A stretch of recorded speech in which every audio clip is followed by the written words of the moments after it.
Now is the fun part. The part that everyone knows trailer music to be. I'm going to go into giant hits and brams, all layered under a riser that continues until the peak of excitement is reached. Joshua Crispin, aka Jenardine, constructed a sample pack just for this track that I'll be layering as the prominent hit sound in this section. It's extremely useful and included in this course for free. These hits really save a lot of time, allowing you more time to think about what you're doing in the big picture of your track. I use low horns to really accentuate that bram sound, and at this point, the hits are acting as one of many parts, forming one single texture of sound.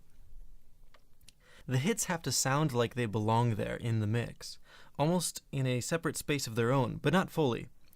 And this is why Josh's hits work so well here, since he specifically crafted these hits for trailer cues like these.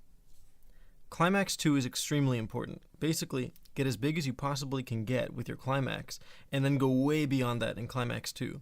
The first climax should impress the listener. The second climax should blow them away. It ought to feel chaotic, yet organized. Are you sure about that? We'll protect the kingdom, you and I. You'd side with the humans against your own kind. This is suicide. We have no choice. We should attack with full force. Whatever you plan to do it now!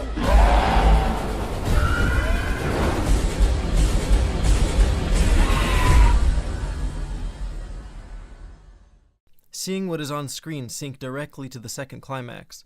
Usually, they're showing the most amazing parts of the film at this point, so Climax 2 should be raw and simple, yet tonally massive and intimidating. Save the outro to bring everything home into a close.